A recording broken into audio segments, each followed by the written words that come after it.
Game 80. 79. Oof. How you holding up? Well, I'm not feeling bonita.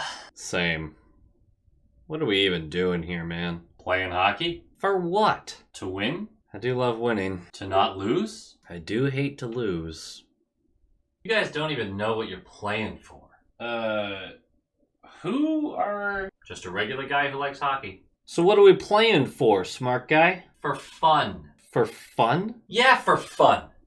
You know, the whole reason any of us started playing in the first place. It's the same reason why we say you guys are so lucky to do it for a living. Man, it's like art. You don't do it for the money, or for the fame, winning or losing. You do it because it's fun. Because it's fun. For fun. Yeah. Yeah, you know what? For fun. Yeah. Yeah, I like that. For fun. Let's have some fun. Hey, wait, where are you going? Oh, I'm gonna go watch a different game. You guys are fun, but you're like the least amount of fun. You guys are absolute trash. Good night. Oh.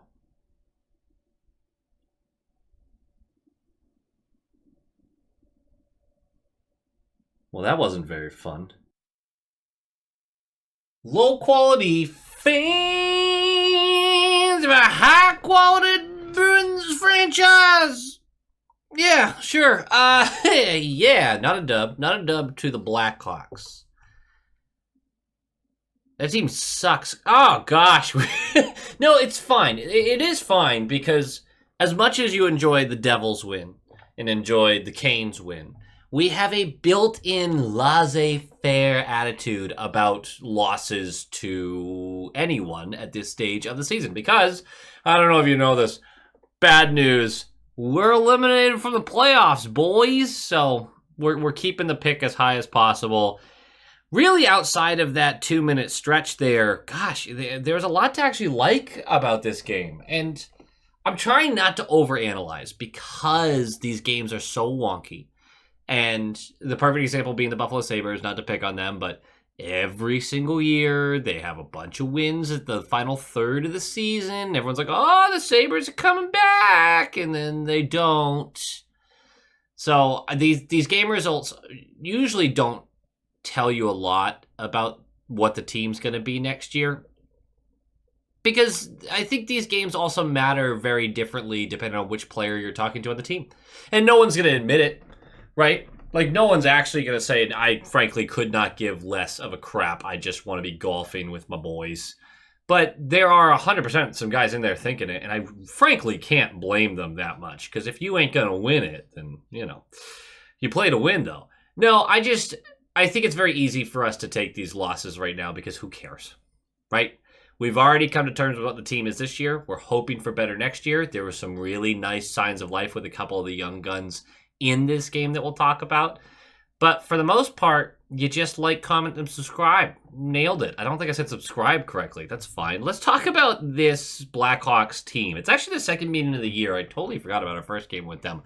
But we beat them 4-2 in December. They're an interesting case, honestly, because their power play is 10th in the league. Their penalty kill is 13th, but their overall offense and defense is 29th and 31st, respectively. They rank 29th in offense with a top 10 power play. Woof. The team's not good. It's been a tough year for them, too. Many expected the Blackhawks to have an offense that was a functioning, capable NHL offense this year. I'm not sure if I was on that train or not. There are certain takes that you just don't remember if you had. You find out if you start doing this where you actually like record your takes on things, you find out how often you're wrong and how often you're right a lot more. And you also you realize that you don't remember what your takes were before the season started sometimes. Some of them that really mattered to you, you remember. Some of them just don't. But I don't remember how I really felt about the Blackhawks. I thought they were still going to be bad. But this has been a really rough year for them. They've had a lot of injuries, and they have a bunch of extremely young players. So the expectations were never high. But there's a couple negatives this season for them. Soderblom has been considered their future number one, and he certainly had moments last year and moments this year where he looked like it, albeit with an eyebrow raised, right? This isn't a certain thing by any means, but he I'm not sure if it's fair to criticize him this year, I guess is where I'm going with this, because the defense in front of him has not been good and is so very young. And there's a lot of talk about the coaching over there as well. But he also hasn't been stellar. He just hasn't been. I don't love, especially in these circumstances, I don't think the goals saved above expected or things like those analytics for goaltenders are fair in these instances. And I've said this many times on this channel. I think over a season, oftentimes they can kind of even out and show you who's performing well and who's not. But the way public analytics, because I don't have access to the NHL stuff, but the way public analytics works and the way they track scoring chances and the way they calculate goals saved above expected, it has a lot to be desired still. Where a shot that seems like a sure thing, like a backdoor tap-in, it's not worth a goal. It's worth 0.3 of a goal. Because 70% of the time, something happens to disrupt that shot being taken. But the goaltender also had zero chance on it. But he still gets dinged because he let the goal in, and it wasn't worth a full goal. I'm getting too in-depth with this. But what I'm trying to say is those numbers aren't always fair for goalies in Soderblom's position. Or even you could consider it Swayman's position earlier in the year when every shot was a backdoor chance, basically. There's other stuff with Swayman this year, though. Obviously, he hasn't been what we needed him to be. So it's a really weird case with him to actually digest what his play is, especially behind a defense that is fourth in expected goals against. Again, I just criticized that whole calculation, but they are a third in high danger chances allowed, according to natural stat trick. So it's a bad defense, is what I'm getting at. So the goaltending is what it is. They don't have much wing depth, and again, very young at that position. Really any wing depth at all, unless you count some of the young guys, which I don't yet, right? You can't count someone who's 22 and younger to make you a competitive team, and we'll talk about Bedard in a second. They don't have a ton down the middle, unless you count a Teravainen, who I just don't love Teravainen's game, just in general, or Ryan Donato, who's having a career year while he doubles his usual shooting percentage. Good for him, but this is another guy that you're like, why would you not... I understand why they kept Donato, because you need somebody, right? Like, your team has to be functioning. But capitalizing on trading him this year would have made a lot of sense. It's like Vetrano last year. It's clearly a career year. Like, move him when his value is at its pinnacle.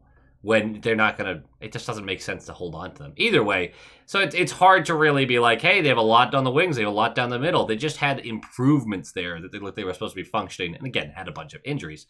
The defense is flat out gross outside of Alex Vlasic, who at times has looked like he could be a true number one defenseman in this league. Like, the guy's an animal out there. And again, a ton of young guys. No, really, all of that being said, it's all nonsense. It's a very young team. It has a lot of growth to be done. Crushing them for this is ridiculous. And to say none of these guys would amount to anything, or I bet they have all sorts of... Bruins fans do the same thing. All sorts of Blackhawks fans over there being like, this guy's a bust, this guy's a bust, this guy's a bust. And you're like, he's 19, he's 20, he's 19. What are you doing? Let the guy have a chance here. No, really the only thing we need to talk about is the Bedard concern. That's a clickbait title, by the way. The Bedard concern, that's clickbait. I just want you to know. Like, the people at the season's end or through the year have written about Bedard's problems and issues, and it's clickbait. They're baiting you. That's how they're making their money, is clickbait. Because he has 60 points in 78 games, and this isn't me going in on him now. I'm just going to give some facts here. He's a minus 40, which is the worst on his team going into this game. And it's just not the sophomore season that we expected from a guy who was considered a step below McDavid. Not obviously at 19 years old, but like was supposed to be moving that superstar trajectory and will move that superstar trajectory, by the way. It's clickbait. Yes, he's had a tough sophomore year. He's also had 60 points in 78 games on a pretty dog shit team, right? Like, at 19, by the way, at 19, he's going to be fine. He's going to be fine. If you want to go full nerd, though, check out some of the depth stats and analytics for this team, because it's just wild. They're all over the place, and I don't know how this team has any chemistry. It's just built very strangely. It's a weird team. But Bedard's going to be fine. Don't fall for the clickbait bullshit. He's going to be fine.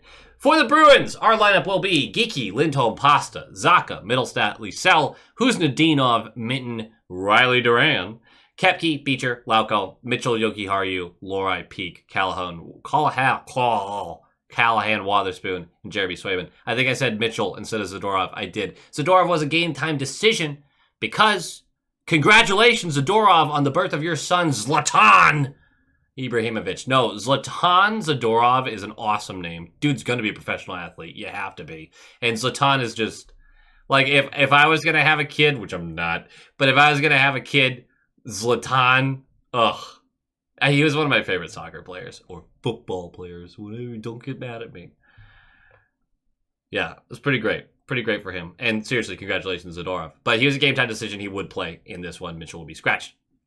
The Duran debut, solid, fine. Riley Duran is a prototypical fourth-line player, empties the bucket on every shift. Pretty creative, has some hands, has some talent, loves to shoot the puck, but he's a bottom six guy, and that's his ceiling. His ceiling is his floor, though. He's, like, for sure an NHL fourth-liner. I truly, truly believe that. I like the player. Nothing to get too excited about, but definitely a guy that can become a fan favorite depending on where he ends up. I think he'll play more games for the Bruins and everything, but he might be the kind of guy that moves around a couple of teams till he finds a home. We'll see what happens. I really like Riley Durant, but that's the player he is. There were a couple awards that we're just going to go through real quick because I don't know if anyone cares that much about these, and I don't mean to be rude with that, but on a season like this, everyone's just kind of like, okay, fine. You will find one funny, though. The Johnny Busick Award, Parker Wotherspoon for his charity and community work. The Eddie Shore Award for hustle and determination, Morgan Geeky. I think that's a valid choice. The Elizabeth Dufresne Trophy, Best in Home Games at TD Garden, David Pasternak, obviously. The 3 Stars Awards. Your number 3 star is Morgan Geeky, which may surprise you, because then who's number 2? Well, that's going to be Jeremy Swayman.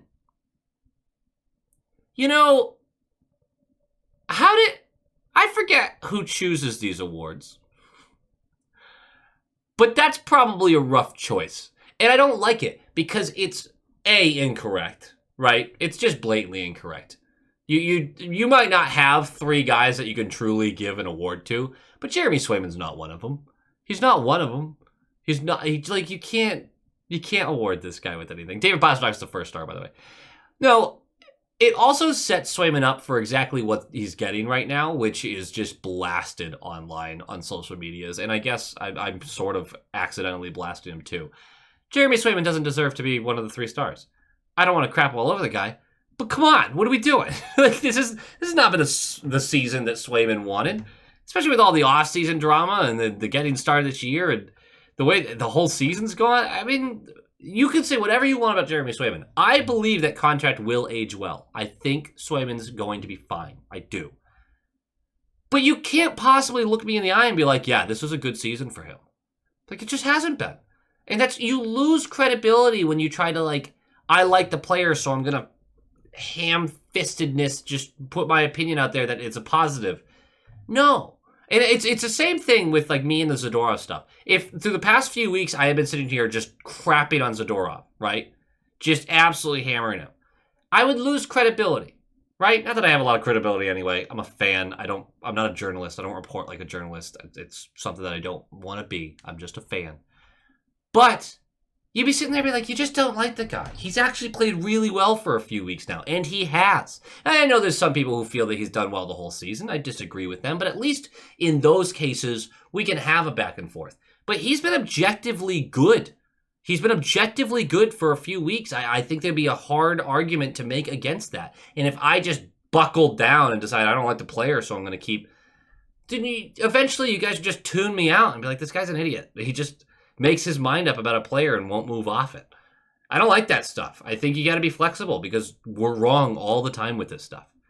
Anyway, so Jeremy Swayman at number 2 is ridiculous. They did announce that McAvoy and Kostelic will not play this season. Obviously, Hampus won't either. I don't know why the announcement was necessary. I think we figured that out. McAvoy especially, like, why would you just let him recover? What are we bringing him back for? What, to make our pick worse, maybe? Like, it's fine. We've got a pretty good handle on what we're doing right now. Let's talk about this game, shall we? Puck drops! And 2:57 in, Minton's going to go for tripping. It's just a really bad shift for him. And I had just commented on the Short Shift podcast, which you should check it out if you're not aware of it.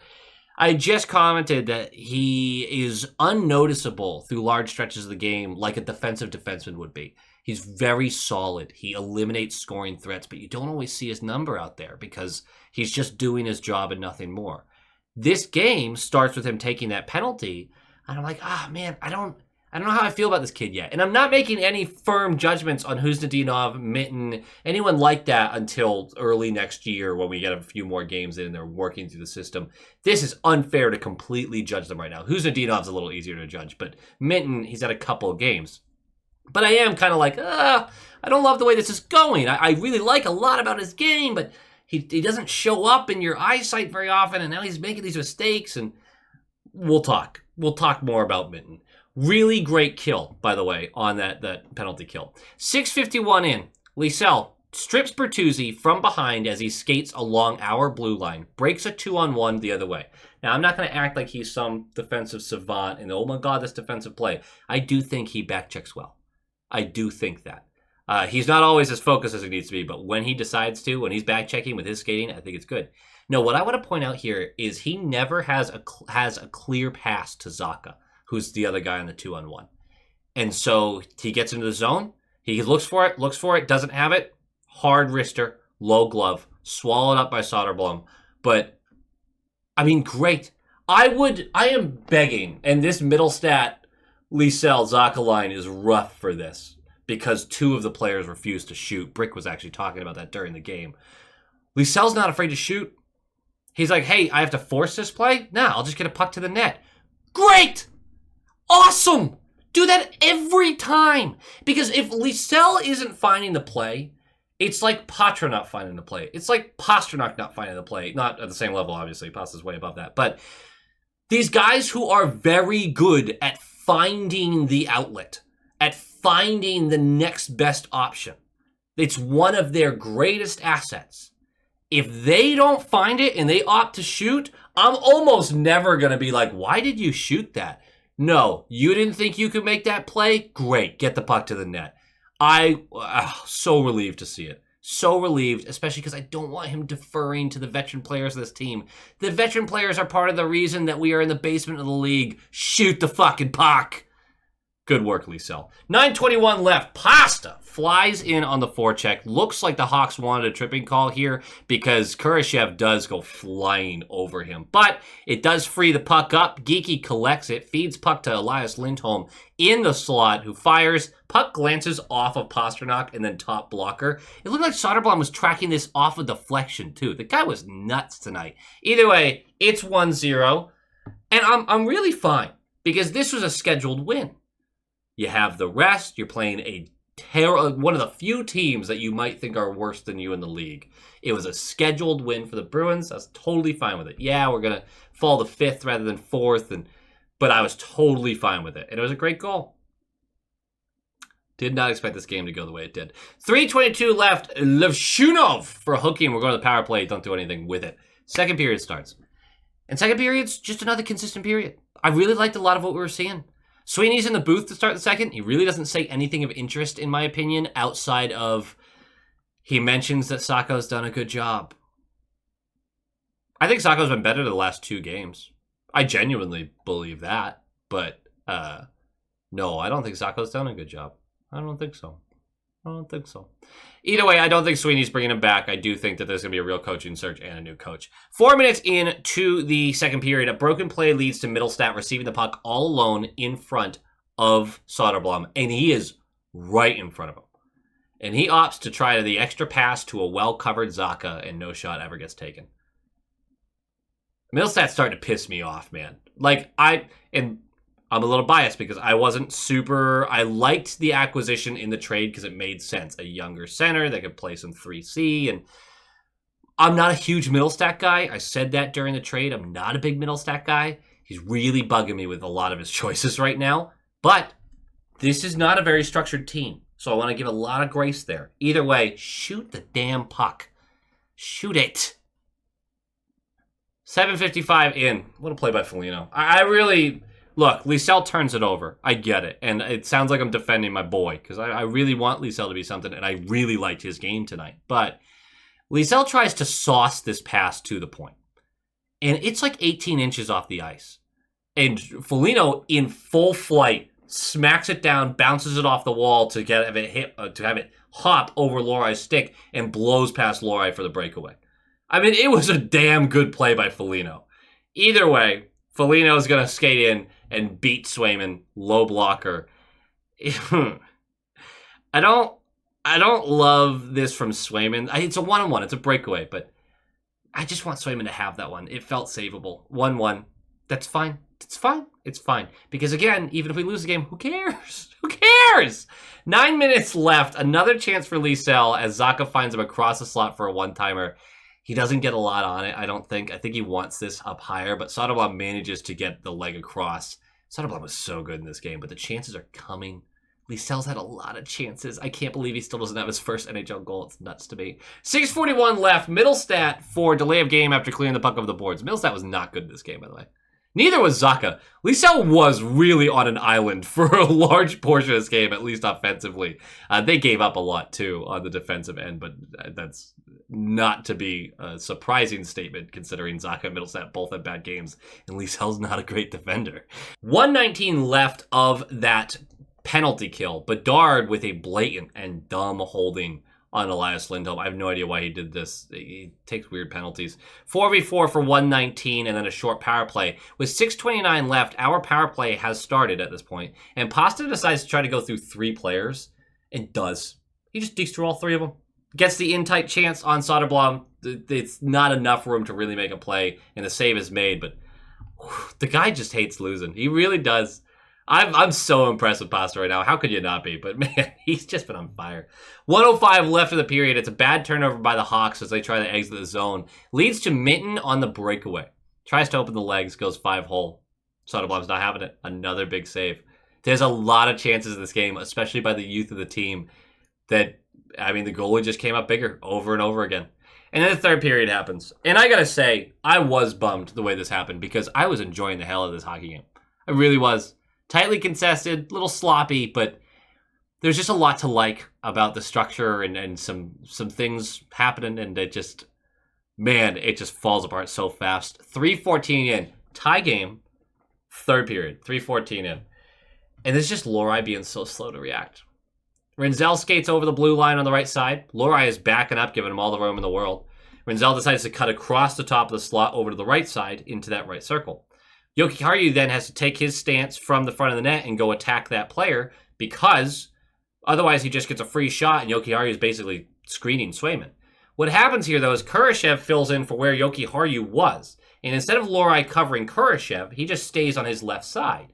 And he's not actively taking away a scoring threat. Well, Rinzel gets to shoot it from that circle over there. It gets past Jokiharju. Kurashev gets a little piece of it. He gets to whack at it, trying to get it on Swayman. Then Lorai reacts. Goes after Kurashev right in time for that puck to get bounced past Lorai and get a backdoor tap in. I think it was Donato who got it. Good for Donato. He's at like a 17% shooting percentage. Again, we talk about shooting percentages because there's outliers to careers. That's an outlier.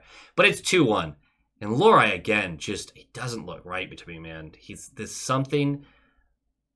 Maybe it's nothing. Maybe he's just really struggling, right? Because he's just, every time he's on the ice, every game, it's a -2, -3, ±. It's been really bad for him defensively. But I'm not even seeing the offensive stuff from him right now for the most part. I would not be surprised at season's end if they're like, yeah, he's been dealing with a hand issue for like 6 weeks. I just wouldn't be that surprised. I'm almost hoping for it because of how bad this has been. Not for the injury, but you know what I mean. 1 minute and 9 seconds later, after they took the lead with a 2-1 goal, Geeky's hard pass to the left point, too hard, by the way, is mishandled by Callahan, and it leads to a 3-on-2 the other way. Bertuzzi has it at the top of the slot, and he's going to try to feed it to the top of the left circle. But Wotherspoon gets a piece. The puck bounces directly back to Bertuzzi. Swayman, who moves with the initial pass, realizes it gets deflected back, has to reset. Bertuzzi is able to collect and fire this. I still want Swayman to have this, by the way, but he, from distance, beats him, and it's 3-1. And just a minute and 9 seconds later, the Bruins have to lock in. They don't yet, though, because 24 seconds after that, the Blackhawks skate right back into our zone. Lohrei, Middlestat, and Zacha all go after a Blackhawk on the right wall. The puck trickles farther down the right wall to Bedard, who gets to go back diagonal because there's only 2 defenders actually left defending. Back diagonal to, not Kurashev. Who was it this time? Kuczynski. I don't know all the names of the Blackhawks players. It's a little tricky right now. Very young. And he just picks a spot, glove side, beats Swayman, and it is 4-1. And that's the ball game, right? The Bruins, this iteration of the Bruins are not scoring 3 goals in the third at this stage of the season. I just don't really see that. But we would get one, 8:52 left. Nice zone entry by Pasta. Scoring chance fizzles out, but Lindholm deflects a pass to keep the possession alive. Puck gets to Pasta below the right circle. He's going to pump fake and then slyly moves this to Geekie, who hammers this from the slot, low blocker side. It's 4-2. And then I think Foligno is going to get an empty net. We do a power play at one point. It's for 6v4, but Foligno gets the empty netter. It's 5-2. Whatever, guys. I know a lot of you don't even get to this portion of the video, right? A lot of you at this point of the season are probably just like, watch the skit, maybe watch the very beginning of it, and we're like, okay, off I go. I don't blame you for it. I get it. I when the team's terrible, it's hard for me to watch Bruins-centric stuff. Totally with you. But the game notes. One of the game notes is tank. You're right. That was effective. The other game note. I am begging those who see Liesel as a bust, who have been like in the comments talking about him as a bust. Just watch him in this game. There's bad stuff. Don't get me wrong. There's some turnovers. There's certainly some defensive lapses. Defensive lapses are always going to be part of his game. That's just, he's not a great defending forward. That's why he's on the wing, not a center. The guy's got so much fluidity, creativity. He's creating a lot of chances with very little help around him. There is something there. I'm not promising that this guy is going to be a top-line talent or anything like that. But he's flashing middle sixth talent over and over again. I just really hope next year he grabs that role by the balls and becomes an impact player for us. It would be huge for a Bruins retool. And there are signs of life there. I just, giving up on a 22-year-old is just weird to me. There's still growth to be done. And same thing for Minton, who's only 20, but he had a lot of moments in this game. I mean, a lot of moments in this game. Defensively, really good. Offensively, had some nice moments. Really good neutral zone work. Just understanding the game around him really well. I know that his ceiling is likely a 3C, but that's still that would be beneficial to this team. If Lindholm can continue up with this pace next year and looks like a 2C, awesome. We'll figure out where Patra goes. It might have to be Lindholm, Patra, Minton. We'll see, but there's real moments with both of those players that give you an idea that they could be beneficial to the team long term. And I would also just kind of push back against being so early to give up on players. It's not fun. It's not fun. Because just like predicting your team doesn't win the cup, which you're usually going to be right about, predicting a player isn't going to be... predicting a prospect isn't going to be a great NHL player. You're usually going to be right about that too. You're taking the easy way out on it. That prediction isn't impressive, is I guess what I'm saying. These guys go through a lot. I'm just not ready to give up on them. That's all I'm at. And I think they are flashing a lot of talent and a lot of skill. Husnudinov's really fallen back, and I haven't seen a lot from him lately, but I'm hoping he grows. Young guys. We're going to need a couple of them to be good next year. I'm not saying great, but solid contributors if we're going to be competitive. So might as well root for it, right? Yeah. Go Bees. Go Bees! And of course, here at the end of the video, I love to give some shout outs to the fantastic high quality inspectors who help support the channel and keep this running. I super appreciate every single one of you, from the role player tier, the top line tier, and of course the all-star tier. We are going to do our shout outs for this top line tier. Thank you so much to Sean Kreider, Michael Kammerer, Chris and Erica, Kevin Timperley, Quackin' Platypus, JM, Smoke Channels, Shaggy, Adam Ella, Albert Waldron, Negev79, Lola Cattingsworth, EKM Productions, Moonlighter TV, Big Bad Bruin, The Bugman, Jeff with a G, Tommy Braga, Roland22, GD Viperworks, Len Kreutz, Brock Nope, Han Slobo, Coach D, The Atomic Lizard, Bradley Johnson, Brett Arney, Pincent, and Nick Zatrullo. Thank you so much, each and every one of you. Your top line material. But now we got to move on to our all-star tier members, the absolute legends. We have Jacob Pratt, Jake Brower, Dampen, JG's 12, Mark S., Ann Hustis, Tim R., Lorenzo Wood, Penny Pasta, Levi Catalani, Boston Stringler, Bagel, Nightmare Eco, John Kirk, Joel, Stealthy Potato, Heil E. Coyote, Darren Woodbury, Abraxion, Wolf Warrior, Vinny, Adrian Winter, Tupton D. Tashi, Bruins Smash, D.A. Kingery, The Only Newts, A Tasty Snack, Dutes42, and Jeremy. Thank you all for all of the support and love that you are all giving. I appreciate each and every one of you. And as always, go Bees!